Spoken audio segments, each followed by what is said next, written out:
All right, so I apologize about being away for the last 3 weeks or so, but I've been really busy with this Playfield swap on the Addams family pinball machine at the arcade. The original Playfield was in very bad shape, so I picked this one up from Classic Playfield Reproductions, brand spanking new, just amazing condition. But as you can see here, the original Playfield, every single insert was chipped and broken, every one of them.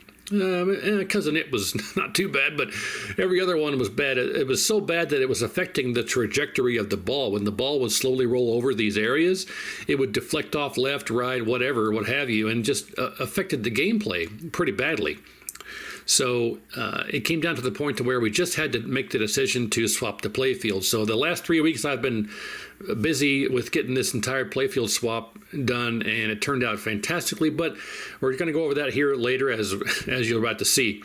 But you can see here on the in lane there on the right for the ramp, it damages that part, and the part here around the swamp. And then here, Uncle Fester's chair. I had the Cliffy protectors on there, but it didn't help because the damage was already done before I put the protectors in there from before I got the machine. So here's the original Playfield all complete. And here is everything torn off and torn down. So it took about, 4 hours. It only took really actually about 4 hours to tear all this down and set it off to the side. After the top was torn down, I began working on the bottom side. And there's everything complete, and there's everything off. And it's just laying down there inside the bottom of the cabinet. And then I took it all apart and all the connectors off the CPU boards in the back and laid it all there on a chair. And then I got to work. You can see here some of the stuff I found taking it apart. I took this board off of the old Playfield, and the backside was just covered in dirt. I don't really know how that would even happen, but I cleaned it up, reflowed all the header pins, and then cleaned up the top side as well. And you can see just this halo of dirt on the back side of that thing, and the connector, look how dirty that connector is. That's crazy. But so the new Playfield is laid down on a towel, and I started transferring all the metal components over.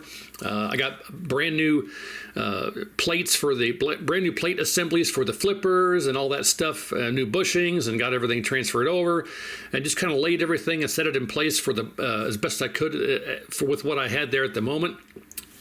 So there's the top side of the original Playfield all done and torn down and removed. There's the bottom side again. I had to change over some of the T-nuts and things like that, but it all got swapped. Here's a whole, I spent $1,600 on new parts, targets and rubbers and posts and color matching skirts for the pop bumpers and bushings and Playfield magnet fuses and hardware and leg bolts and legs and flippers and you name it. And I had a guy make me some custom cabinet flipper protectors here with the thing 3D printed on there, and got those installed on both sides.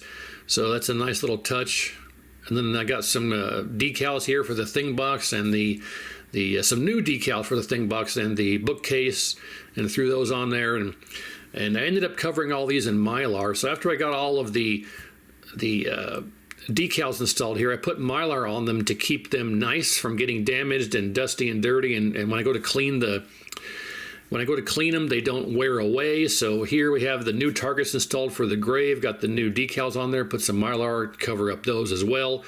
Then we have the swamp targets, brand new targets. For all these targets are brand new. Got the decals on those, put Mylar over those as well. Because what will happen is over time they'll get damaged from the ball hitting them, and also when you go to clean the Playfield, they'll begin to wear away over time. So I put Mylar on over all these to keep the targets looking nice. Train wreck, and then the bear kick decals as well. And then you can see here on the next slide here, next picture, there's the old ramp, and I got a brand new ramp from Little Shop of Games, and it's just so much better. 30 years of dirt just soaked into that old one.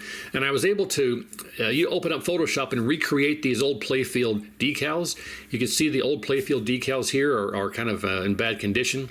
So I was able to recreate them in Photoshop, and of course put my name on there since I was doing the inspection on this. Recreate these decals. and put them on the new Playfield. So, you know, I was kind of skipping forward a bit with the Playfield's done at this point, but I went ahead and did that. So here's the top side. Started going back together. Just wanted to take some pictures here before I put the Mylar on. So I installed a full Mylar set. And then I did some custom Mylar installation here as well, because these areas here don't have Mylar as part of the Mylar kit. So I made my own custom Mylar sections here to protect pretty much the entire Playfield, because with this being on route, I didn't want to have to worry about it getting damaged ever again, because this is such a labor-intensive process that I wanted to keep this nice for the longest time possible. So I put Mylar over every exposed area of the Playfield that the ball would possibly travel over. So here's pretty much everything done except for the back side of the Playfield. Just again taking reference pictures here of progress pictures, I should say. So that's everything but the backside done. And then before I got the backside done, I wanted to change out this glass retainer, because this glass retainer was broken there on the corner. So I put a brand new one in there. Like I say, I spent $1,600 on new parts for this thing, and the Playfield was $1,000 alone. So I spent almost $2,700 on this Playfield swap. But it's totally worth it here. As you can see, this is now completely finished. I got the flipper bat covers installed on all the flipper bats, color matching skirts for the pop bumpers to match the caps. New ramp installed, the new decals installed, everything is done. So it really turned out absolutely phenomenal. Purple rubber kit to kind of match some of the Playfield, and then I cleaned out the inside of the cabinet. New cabinet speaker. Just everything turned out amazing. Got everything wired up and connected. I did not have one single issue. So after I got all this done and turned it on, I had absolutely zero problems. Every light turned on, nothing was miswired, no fuses blew. Everything worked exactly the way you would expect it to after you know, getting everything working. So I had no problems. It all went off without a hitch. Just, you know, as you'd imagine, pretty labor intensive, but turned out absolutely fantastic. So not much else to say. You can just take a look at the pictures and you can see for yourself how amazing this turned out. It plays absolutely perfect. It plays super fast, as you'd expect with a brand new Playfield, and the Mylar on there plays ridiculously fast and quick. I got new blinking bulbs, because there's a bunch of blinking bulbs in the back for the back box there. Got those replaced. New legs, new cabinet protectors, new cup holder. Everything's good to go. So that's about it. I'll get back to monitor repair here shortly, so stay tuned. I appreciate it. Thank you very much, and we'll see you next time.